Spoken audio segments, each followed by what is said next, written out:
So, did you see we're at all time high? Dude, I saw it, and it's been 2 short weeks, and we're already back at all-time high. These people are crazy. I'm telling you. And you want to know something? No, the volume of oil going through is still not okay. I think it was like two ships or something like that the other day, Exactly. which essentially means zero. Wasn't And noticeable. we are at an all time high. So it was, yeah, kind of amazing. Although that's not what has blown me away. There have been a couple of things that have happened that I thought were actually kind of cool. Let me see about sharing my screen. Did you see that thing about Taiwan? The market in Taiwan being officially bigger Greater than. than the UK, right? Although, in all fairness, here, let me see if I have a chart for that. Can I share that? Let me try to share that because I screenshotted And it. we're talking about Taiwan. We're not talking about some super large economy in Asia. I mean, Singapore or China being greater wouldn't be surprising, but Taiwan is No, although it's everything with semis. I mean, here we are with semis, and it makes a lot exactly. of sense, right? I think ASML came out with guidance that they need to increase their output somehow.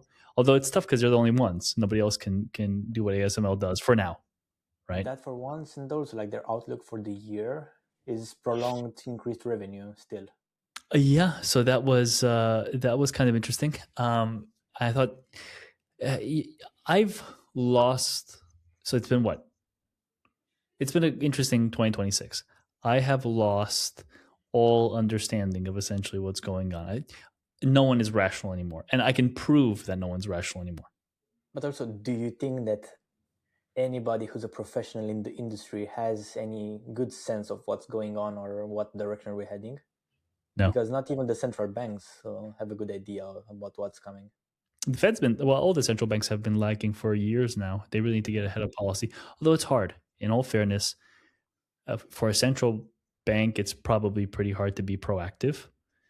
Well, yes, and then obviously investment banks and all the big firms, they can move faster, but still not fast enough. Then you got prop shops and high frequency traders. They can do essentially whatever they want in real time. But the bigger you are, it's going to be harder and harder to do anything. But no, it's weird, man. Like, let me show you one more little snippet that I saw that I thought the whole situation with the dollar index, because essentially everyone's using it now as a gauge for let's see, for all risk assets, right? Which, in all fairness, with the whole story of de-dollarization, everything that's going on, everyone's trying to move away from the dollar. I don't know if that's necessarily fair anymore, right? Like I feel like it's that is expired. But it does go back to something interesting because earlier this year, South Korea had its worst one-day sell-off of all time, right? But now Exactly. Asian markets are doing great, which makes you question the durability of that trade, right? Like, is that something that I can actually, will I be able to park money in there the way I have been able to in a US index, let's say, and kind of leave it alone? And I'll tell you something, a 12% down day might say maybe not, right? Possibly not. But also, you're viewing it as a main position in portfolio and not maybe as, I don't know, emerging market exposure. Because then maybe it makes more sense, but to have it as the main position, no way. Okay, but here's the thing though. Okay, let's talk about all right, diversification for 1 second. The problem that you have with all things diversification is the following, right? Um, okay, let's go. Well, this is going to be a portfolio design issue.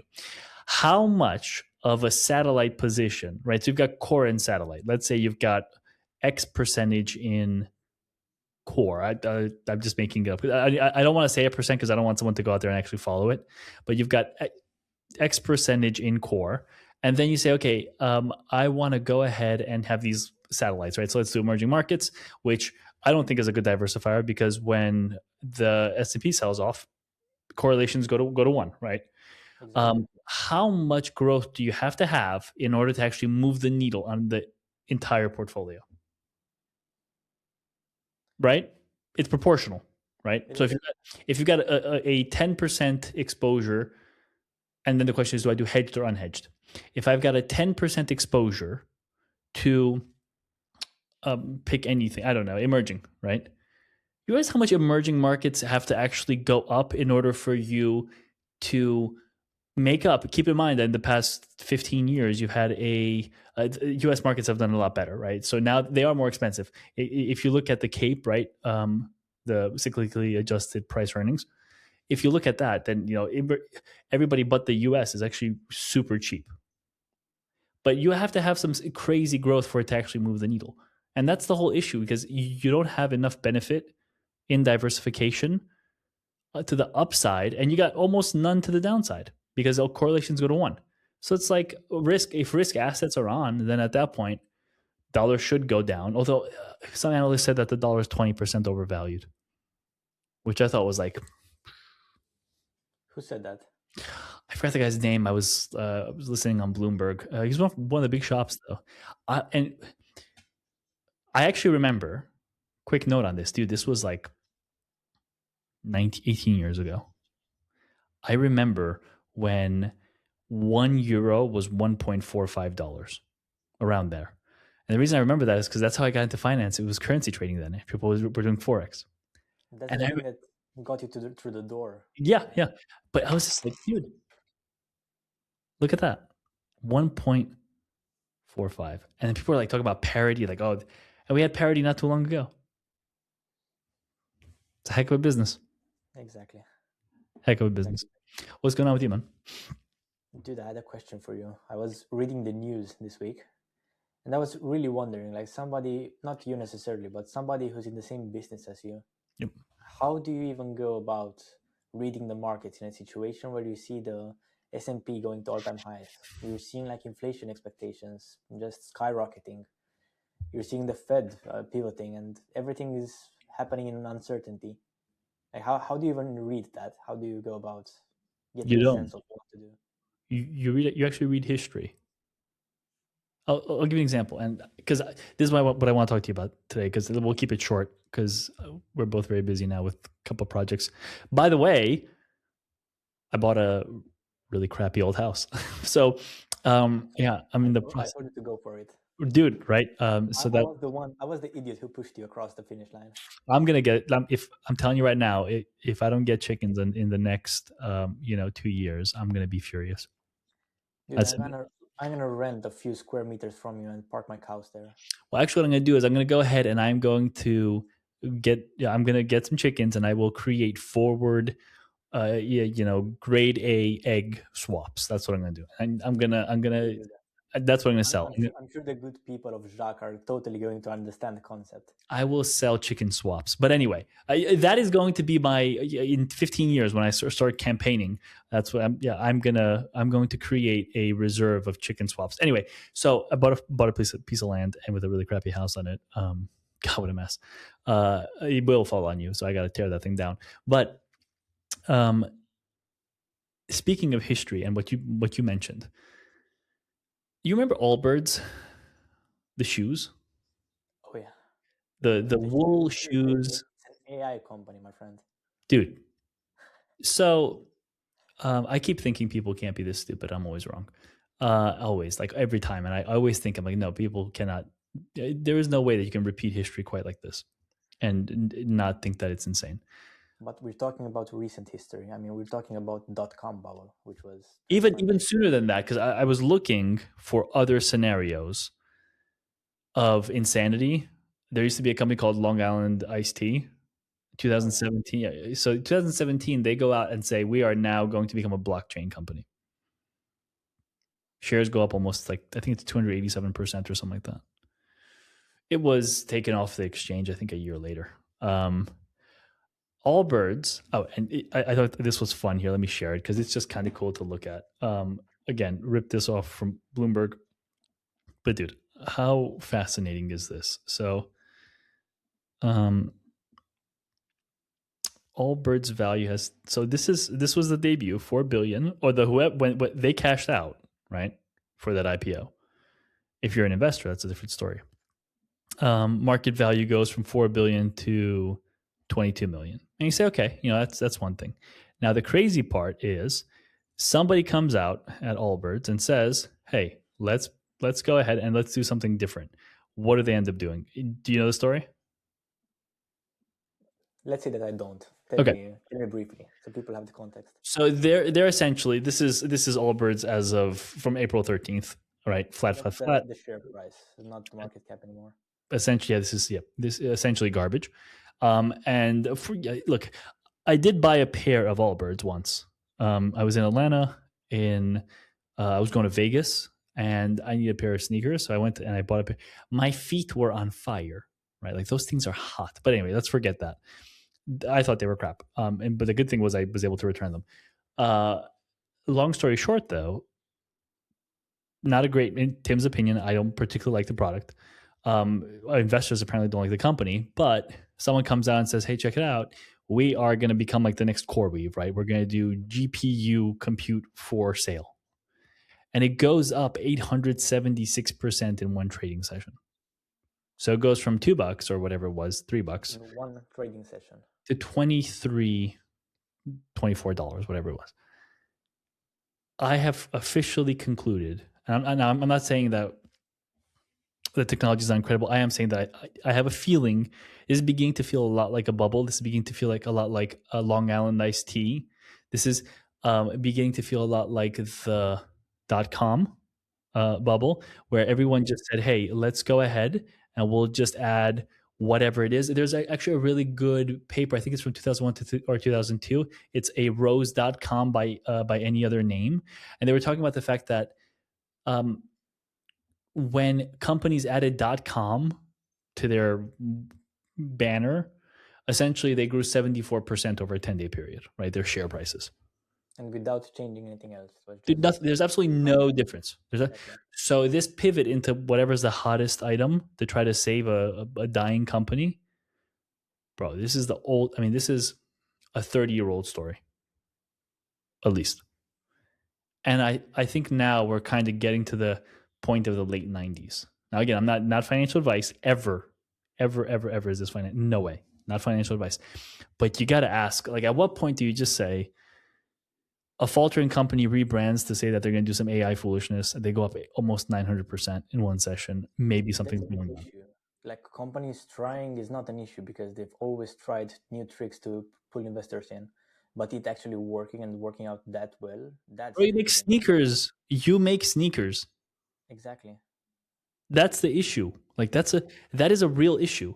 And you're going from I'm selling wool sneakers to I am now an AI compute company. It's like how do you even come? Who comes up with these ideas? But apparently now this is so someone bought shares at $22. Oh, for right? Sure. Right. It's just like when do you remember Beyond Meat? Oh yes. Dude, quick story on that. Did I tell you about that guy that lost like his life savings on Beyond Meat? You mentioned it, but I might have forgotten. Okay. Go ahead. So quick story. I go and I see someone and I'm like, hey man, what's going on? I see that they're really upset. And I'm like, what's going on? Why are you upset? He's like, God, I gotta tell you something. I said, what's going on? But he said, don't make me feel worse than I already do. I'm like, oh, okay, people say all kinds of things and people react in certain ways. And he says, listen, I bought Beyond Meat. I put all my money in there because I was sure that it was gonna pop. I lost like 90% of my money. I'm like, how did you do that? Like, what were you thinking? He's like, I said, why didn't you tell me? And he said, because I knew you'd talk me out of it. I'm like, of course I took you out of it. I mean, not a client, right? Not just a friend. I'm like, of course I'll talk you out of it because that's insane. But someone bought Beyond Meat and someone bought AllBirds at $22 thinking that somehow that's going to work out well, not realizing that it never happened. Your buddy, in order to lose 90%, he must have bought the top or close to it. Dude, it's not just that. The idea of putting everything into, or not even everything, but just the idea of investing into something like this. Look, if you want to, I just tell people, take a small percentage of whatever you want and go play the lotto, man. Like, it's fine. It doesn't affect you at all. No, but the whole thing with Allbirds, man, like that's, I feel like that is for me. So once, I think this is the only scenario. We might look back in about a year or two and say that was the point of total insanity.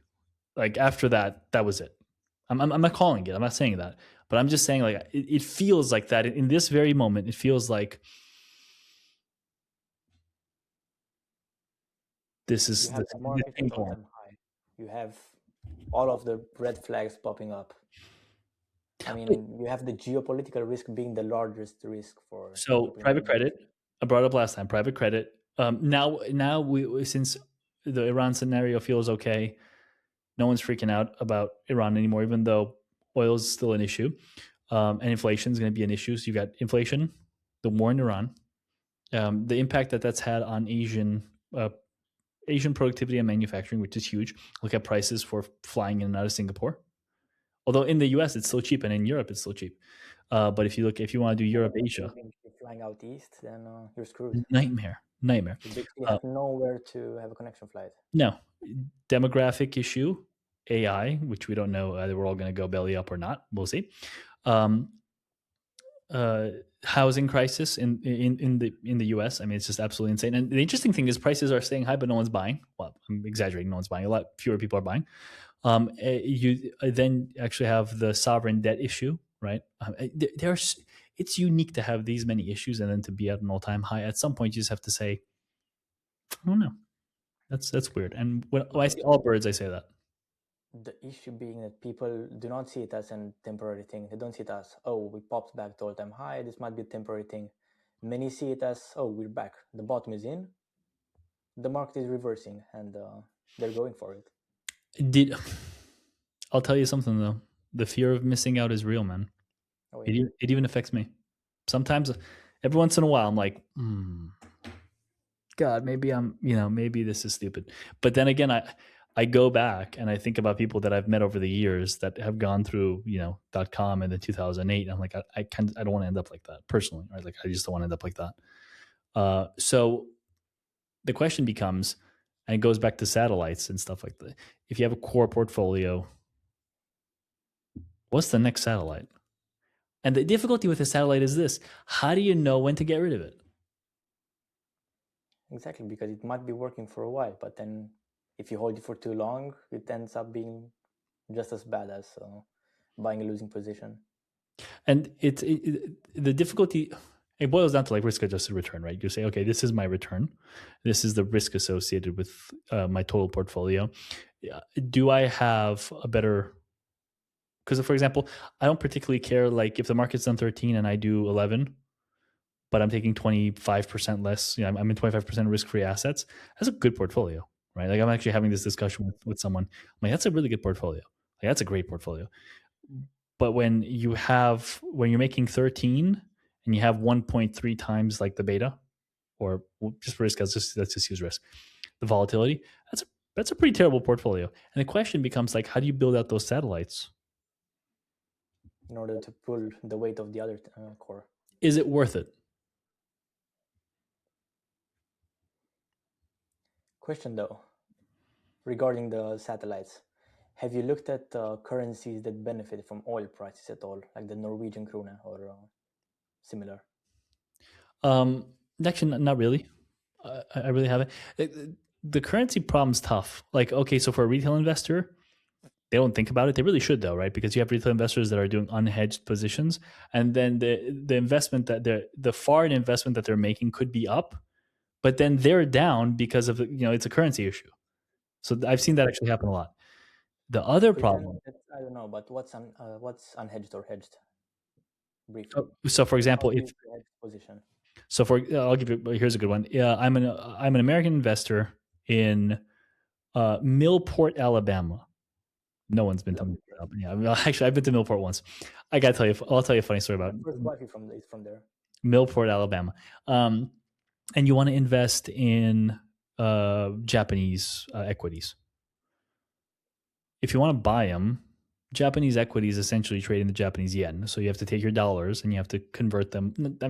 This actually isn't 100% correct, but it's more intuitive. You have to convert them into Japanese yen. So let's pretend $1 is 100 yen.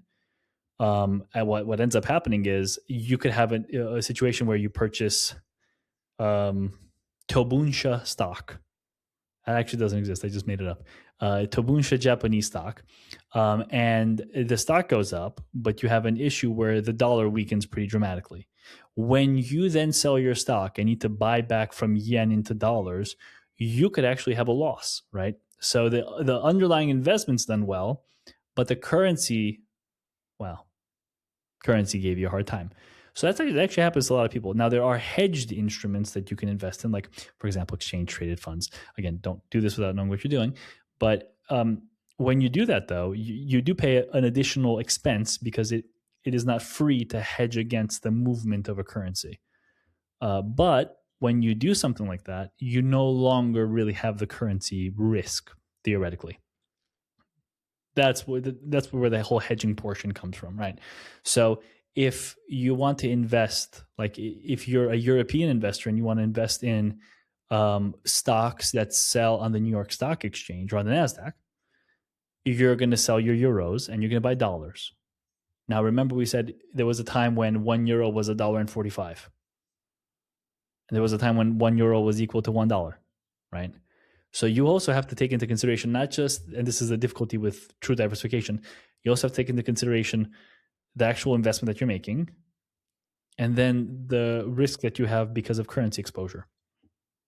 That gets complicated. So institutional investors, interestingly, I can say this because this was so many years ago, it doesn't even matter. 10 years ago, I was at JP Morgan. And I went to a meeting with these guys from Nomura. This was in New York in the Park Avenue office before, way before the new building was, even a thought. I mean, people didn't even know about it then. And I was like, well, hold on a second, because if I'm investing in the Nikkei, and I brought up currency exposure, and the guy from Nomura said, no, don't worry about that. I'm like, don't worry about that. What are you on drugs? Don't worry about it. Don't worry about that. He's like, no, Which no, one don't you worry. should worry about it? He's like, no, Japanese equities up, up, up. He was right. I mean, he's like, Nikkei goes up, up, up. Don't worry. I'm like, yeah, that's a heck of an investment strategy. He was actually right in the sense that, yes, Japanese equities have done quite well in the past 10 years. But he was wrong in the sense that it's taken him like 30 some years to get back to where they were before the end of the Japanese economic miracle, which we should actually do a podcast on the Japanese economic miracle. Amazing story. Amazing story. So, yeah, hedging, man. Hedging is tough. It's actually really, really tough. Do you consider that it's something that's necessary for somebody doing a core satellite, say 80% in either S&P and the Nasdaq? Nah, because the guy And that's then investing, now the guy that's investing like 70 grand, right? Like it's just, I've got 70,000 euros, and dude, at that point, your problem is not trying to get an additional 1.6% return. Your problem at that point is simplifying your life, having a good budget, right? Putting money aside, investing regular every single month, right? Take a portion of your paycheck and just dollar cost averaging in, right? Or euro cost averaging in. That's really what you want to do. But when you start passing like 1 to 5 million, then at that point you might say, you know what, I should probably start looking at hedging, and that gets more complex and expensive. and that's because you're only looking at percentages. So you're talking about 1 or 2 percentages out of the total amount. So when it's 70,000, it's not something consistent. It's not considerable. You've also got But once the fewer portfolio is options. larger, then it has an impact. You got fewer options as well, right? Like the more money that you have to invest, the greater your list of options. But for most investors, the real problem is they're just complicating it too much, man. Like, and that's where it gets like even with these. I'm telling you, nothing has made us poorer than the news. But even with like the news, dude, just stop watching it, man. Like this whole thing with AllBirds, someone reached out, not a client, but just someone that he's like, oh man, should I have been in AllBirds? I'm like, what? You know, it's like you didn't even know that company existed. And then the question was, is it too late? I'm like, what? You know, like this is why would you even the fact that someone's actually considering that, a little bit scary, a little bit scary. So I don't know, but IPO season's coming up in the summer, so it's gonna get nuts. What are you looking at? Or do I'm you not even well academically, so this is not again, but academically, if you look, like there are a couple of big ones coming out now.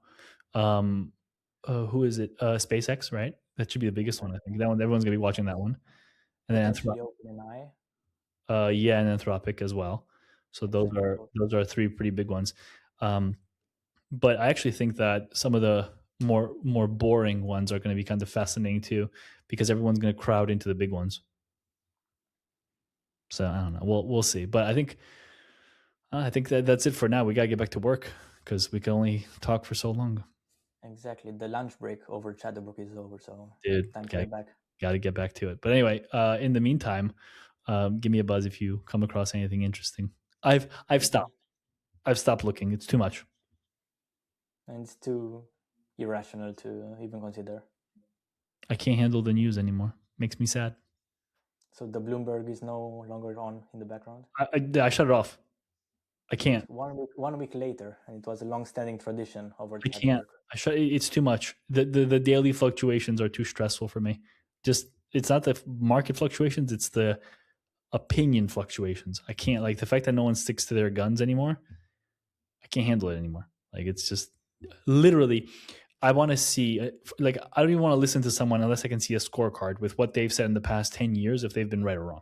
If it was consistent, also still. That's Don't what we got to do. We got to don't have leave. a scorecard on people's foreheads in the financial world because you only see they're only talking heads. I'm a talking head. I just want to have a scorecard right here saying that I was right, you know, 18% of the time, and then it's like I shouldn't even be listening to you. So anyway, but Christian, I'll write that down. yeah, exactly. I will talk to you next week. Next week. See you then. Later, man.